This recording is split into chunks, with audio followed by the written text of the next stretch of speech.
Ever had one of those late night flat tire? Oh, You yeah. know that feeling, right? Kind of Oh. stranded, a little vulnerable, wondering who might stop, what to do next. Well, tonight's deep dive starts with just that. A flat tire on a dark highway back in 2008. Except this one ends in tragedy with the unsolved murder of Natasha Warren. And that's what makes this case so gripping, Mm-hmm. so frustrating. It begins with something so ordinary, something many of us have been through. Right, totally. But as we go through the details, it just becomes this tangled web of questions, of mysteries that still haven't been solved. Exactly. So for this deep dive, we're looking at an episode of The Deck, a true crime podcast. And our goal, well, we're trying to piece together this puzzle. What happened to Natasha? Who was responsible? And why is this case, even after all these years, still haunting investigators? Yeah, and to really grasp the depth of this, we got to understand who Natasha was. Imagine, just picture this. Working two jobs, raising two young boys, and still, somehow, going to college. That was Natasha's life. It's amazing, really. She was just 23 years old, working as a patient care assistant during the day at a hospital, then pulling night shifts at the post office. Her sister, Adrienne, described her as incredibly independent, just driven to create a better life for her kids. It's a testament to her strength, to how resilient she was, and that makes her story all the more tragic. So, let's go back to August 22nd, 2008. Picture this. Natasha's driving to her night shift at the post office when, bam, she gets a flat tire on I-26, right near the Bush River Road exit. And no cell phone. This is 2008, right? Yeah, exactly. So she walks to a nearby gas station, a Sonico, to use the payphone. Hmm. And we know from phone records that she called her fiancé, Michael, left him a voicemail about the flat tire. He was working the night shift, too, at a food processing plant. Right, and she also called her boss, let them know she'd be late. But here's where things get a little strange. Surveillance footage from that gas station shows Natasha going back and forth between the payphone and her car for like an hour. Why didn't she just stay put? Why not call 911? I mean, these are some of the big questions that still linger. Absolutely. Her last known phone call was sometime between 11 and 11:30 p.m. Then, nothing. Silence. It wasn't until Sunday morning during a routine patrol that a state trooper found Natasha's car.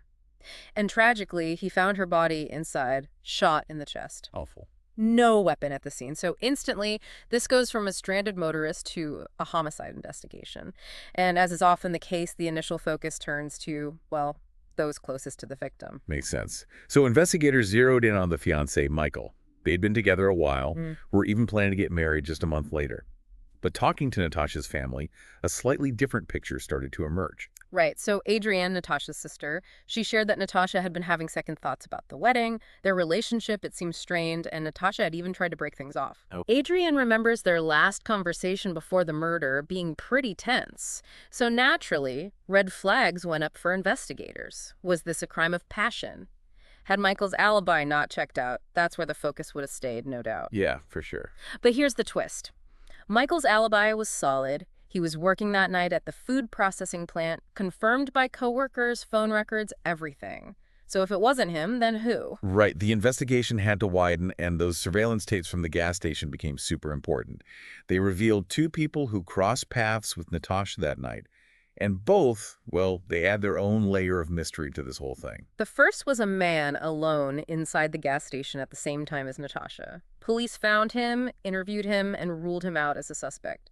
But here's the thing. The details of what he said, what he might have seen, it's all been kept quiet. Really? That's odd. Yeah, it makes you wonder, right? What did he see? Did he notice anything that, looking back, could be significant? We're just left with more questions than answers. It's frustrating, yeah. And then there's the second person, a Richland County Sheriff's deputy from the same agency investigating the murder.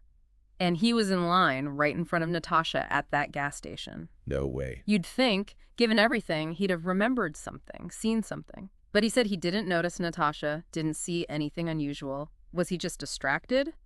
Or is there something more to this? I mean, it seems impossible he wouldn't have noticed anything. Right. Bizarre. The fact that a law enforcement officer from the very agency handling the case could have been one of the last people to see Natasha alive. It just adds this strange, unsettling layer to the whole story. It's like we're on the edge of something crucial, but just can't quite grasp it. It's a lot to take in, Right. and we've only just scratched the surface of this case. There's so much more to uncover, like those teen suspects, that shift in the investigators' thinking, and all those unanswered questions that just hang over everything. Stay tuned, because we're going deeper into the Natasha Warren case. We'll look at the evidence, the theories, searching for those answers that might finally bring some peace to those who loved her. So we've got this initial mystery, right? Young mother, flat tire, tragic discovery. But like a lot of cold cases, the investigation, well, it takes some unexpected turns. About a week after Natasha's murder, there was this seemingly unrelated thing that kind of shifted the focus. Yeah, the group of teenagers arrested for robbing that convenience store, not too far from where they found Natasha's car. At first, it seems like just a coincidence, right? Right.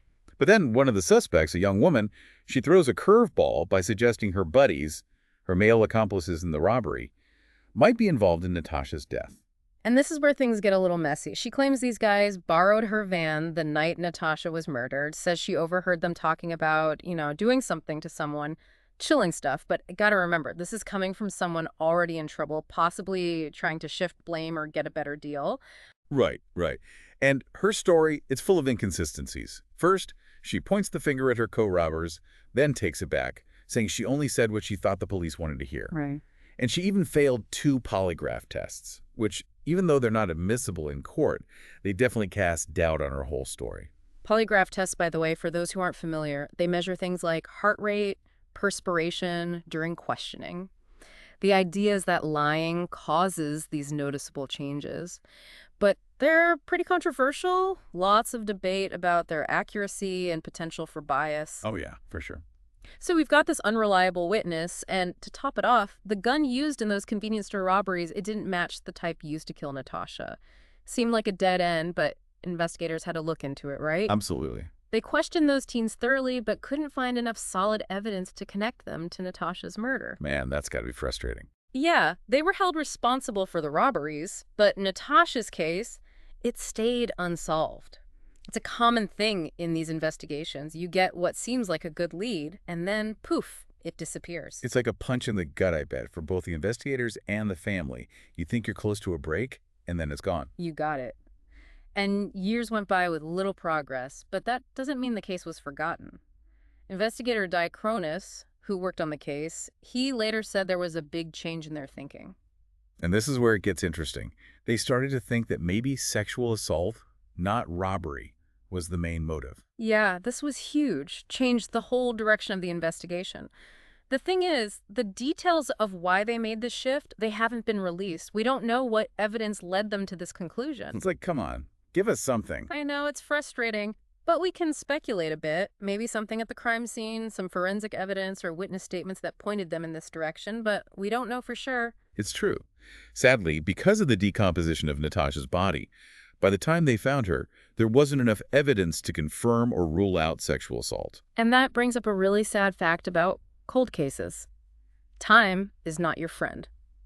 Evidence breaks down, memories get fuzzy, and the chance of finding clear answers, it gets smaller and smaller. It really shows how urgent these investigations are. Every minute matters. But even with those setbacks, investigators did find some interesting clues. Like they said some things were missing from Natasha's car. Yeah, and according to Natasha's sister Adrienne, nothing that was taken was really worth any money. So what was it? Personal stuff. Something totally random. It's a head-scratcher, isn't it? Could those missing items be the key to understanding why this happened? Were they trophies? Or were they just meant to throw investigators off? Who knows? And then there's the fingerprint. They found a man's fingerprint on Natasha's car, but it didn't match anyone in the database. Whose fingerprint is it then? Could it be the killer's? Or someone who touched the car before the murder? It's another piece of the puzzle. So close, but we can't quite reach it. It reminds us that sometimes the tiniest details are the most important. But without the full picture, they can also lead us down the wrong path. So we're stuck with this pile of unanswered questions. Why didn't Natasha call 911? Why didn't her boss report her missing when she didn't show up to work? What did that guy at the gas station actually see? Whose fingerprint is on the car? It's like reading a book with pages ripped out. You get parts of the story, but you're missing whole chapters. And yet, even with all this, investigators haven't given up. They believe someone knows something. Maybe they saw something at the gas station that night but didn't think it was important. Or maybe they heard a rumor, just a snippet of conversation that could shed some light on what happened to Natasha. It's wild how often seemingly small details, when you put them together, can lead to a breakthrough. It's true. Sometimes it just takes one person to come forward with that missing piece. And that's where we, as people who care, can actually do something. We can keep Natasha's story alive, talk about it, share it, and encourage anyone who might know something to come forward. Because this isn't just a case file, right? Mm-hmm. This is about a young woman, a mother, whose life was taken way too soon. It's about a family desperate for answers and a community looking for justice. It's so easy to get lost in all the twists and turns of an investigation, but I think it's really important to just stop for a second and think about the human side of this whole thing. We're talking about a young woman working so hard to take care of her kids, someone with dreams, aspirations. And her life, it was just brutally taken. Yeah, no doubt. And one of the most haunting things about this case is, why didn't Natasha just call 911 when she got that flat tire? Why not ask the deputy at the gas station for help? We can't know for sure, but her sister did say Natasha was super independent. Maybe she didn't want to rely on anyone, especially not the police. It's a tough thought, but an important one. Could that be part of it? A distrust of law enforcement, especially as a young black woman. Could that have played a role? It's complicated. We can only guess, really. But it does make you think, right? Maybe in a different situation with a different feeling about the police, she might have made a different choice. It's sad to think that sometimes even asking for help can feel risky. Yeah. And it's heartbreaking to think that those societal barriers, that distrust, might have cost her precious time that could have made all the difference. So where do we go from here? What can we as listeners actually do to help in cases like this? Well, investigators have been pretty clear. Someone out there knows something. They're begging anyone with even a tiny piece of information to please come forward. It might seem small, insignificant, something you overheard or saw that didn't seem important at the time, but that little detail, it could be the missing piece of the puzzle. We hear that a lot with true crime, don't we? But it's easy to brush it off. People might think my little bit of info won't matter, but you just never know what will click with investigators, what will connect those dots. Exactly. And think about Natasha's sons. They're teenagers now, growing up without their mom. Don't they deserve answers? Don't they deserve to know what happened and see justice served? Absolutely. And even though it's been years, Natasha's case isn't closed. Cold cases can be solved even decades later. New technology, that one key tip, it can happen. That's why it's so crucial to keep her story alive, to talk about it, share it, keep the pressure on. Because justice delayed doesn't have to mean justice denied. Someone out there holds the key. Maybe they're listening right now. Maybe this will be what makes them come forward. We can hope. And in the meantime, we can honor Natasha's memory by continuing to push for justice, not just for her, but for all those victims of unsolved crimes. If you have any information about the murder of Natasha Warren, no matter how small or seemingly insignificant, please contact the Richland County Sheriff's Department. Even if you think it doesn't matter, let them decide. You never know. Your tip could be the one that finally brings closure to this tragedy. It could bring a little bit of peace to a family that has endured years of questions and just unbearable loss.